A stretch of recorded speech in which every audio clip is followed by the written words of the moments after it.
ಹಣಕ್ಕೆ ಇರಬೇಕಾದಂತ 5ನೇ ಕ್ಯಾರೆಕ್ಟರಿಸ್ಟಿಕ್ಸ್ ಯಾವುದು ಅಂತಂದ್ರೆ ಸ್ಕೇಸಿಟಿ. ನಾವು ಯಾವ ವಸ್ತುವನ್ನ ಹಣವಾಗಿ ಬಳಕೆ ಮಾಡ್ತೀವೋ ಆ ವಸ್ತುವನ್ನ ಕ್ರಿಯೇಟ್ ಮಾಡೋದಕ್ಕೆ ಟೈಮ್, ಎನರ್ಜಿ, ಎಫರ್ಟ್ ಕೊಡ್ಲೇಬೇಕಾಗತ್ತೆ. ಇದನ್ನ ಚಿನ್ನಕ್ಕೆ ಕಂಪೇರ್ ಮಾಡಿದ್ರೆ ಇವತ್ತು ಚಿನ್ನ ಬಹುತೇಕ ಜನರಿಗೆ ಬೇಕಾಗಿದೆ ವರ್ಲ್ಡ್ ವೈಡ್. ಹಾಗಾಗಿ ಇವತ್ತು ಮಾರ್ಕೆಟ್ ಅದಕ್ಕೊಂದು ಮಾನಿಟರಿ ವ್ಯಾಲ್ಯೂನ ಕೊಟ್ಟಿದೆ. ಜೊತೆಗೆ ಚಿನ್ನನ ಮೈನ್ ಮಾಡೋದಕ್ಕೆ ಟೈಮ್, ಎನರ್ಜಿ, ಎಫರ್ಟ್ ಕೊಡ್ಲೇಬೇಕು.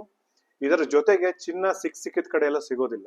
ಹಾಗಾಗಿ ಚಿನ್ನಕ್ಕಿರ್ತಕ್ಕಂಥ ಸ್ಕೇಸಿಟಿ ಅದರ ವ್ಯಾಲ್ಯೂನ ಆಂಪ್ಲಿಫೈ ಮಾಡ್ತಾ ಇದೆ.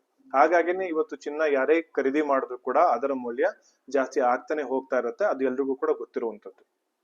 ಇದನ್ನ ಫಿಯಟ್ ಕರೆನ್ಸಿ ಕಂಪೇರ್ ಮಾಡಿದ್ರೆ ಜಗತ್ತಿನಾದ್ಯಂತ ಎಲ್ರಿಗೂ ಕೂಡ ಫಿಯಟ್ ಕರೆನ್ಸಿ ಬೇಕು. ಆದ್ರೆ ಆ ಒಂದು ವ್ಯವಸ್ಥೆ ಏನಿದೆ, ನಾವಿರ್ತಕ್ಕಂಥ ವ್ಯವಸ್ಥೆ, ಈ ಒಂದು ಫಿಯಟ್ ಕರೆನ್ಸಿನ ಟೈಮ್, ಎನರ್ಜಿ, ಎಫರ್ಟ್ ಜಾಸ್ತಿ ಕೊಡದಲ್ಲೇ ಕ್ರಿಯೇಟ್ ಮಾಡ್ತಾ ಇದೆ, ಅಬಂಡೆಂಟ್ ಆಗಿ ಕ್ರಿಯೇಟ್ ಮಾಡ್ತಾ ಇದೆ. ಹಾಗಾಗಿ ಏನಾಗಿದೆ, ಕೆಲವೊಂದು ದೇಶಗಳಲ್ಲಿ ಫಿಯಟ್ ಕರೆನ್ಸಿ ತನ್ನ ಮೌಲ್ಯವನ್ನೇ ಕಳ್ಕೊಂಡಿದೆ ಮತ್ತು ಎಲ್ಲಾ ದೇಶಗಳಲ್ಲೂ ಕೂಡ ಫಿಯಟ್ ಕರೆನ್ಸಿ ತನ್ನ ಮೌಲ್ಯವನ್ನ ಕಳೆದುಕೊಳ್ತಾನೆ ಇದೆ. ಹಾಗಾಗಿನೇ ಇವತ್ತು ಅಗತ್ಯ ವಸ್ತುಗಳನ್ನ ಖರೀದಿ ಮಾಡೋದಕ್ಕೆ ಎಲ್ಲರೂ ಕೂಡ ಕಷ್ಟಪಡಬೇಕಾಗಿರುವಂತ ಪರಿಸ್ಥಿತಿ ಬಂದಿರುವಂತದ್ದು. ಇದನ್ನ ಬಿಟ್ಕಾಯಿನ್ಗೆ ಕಂಪೇರ್ ಮಾಡಿದ್ರೆ ಬಿಟ್ಕಾಯಿನ್ ಅಡಾಪ್ಷನ್ ವರ್ಲ್ಡ್ ವೈಡ್ ಎಲ್ಲಾ ಕಡೆನೂ ಕೂಡ ಬೆಳೆದು ನಿಂತಿಲ್ಲ.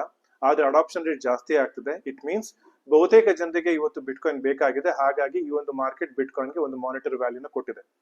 ಜೊತೆಗೆ ಬಿಟ್ಕಾಯಿನ್ ಅಲ್ಲಿ ಇರ್ತಕ್ಕಂಥ ಸ್ಕೇಸಿಟಿ ಅಂದ್ರೆ ಬಿಟ್ಕಾಯಿನ್ ಕೂಡ ಮೈನ್ ಮಾಡಬೇಕು ಅಂದ್ರೆ ಟೈಮ್, ಎನರ್ಜಿ, ಎಫರ್ಟ್ ಬೇಕು.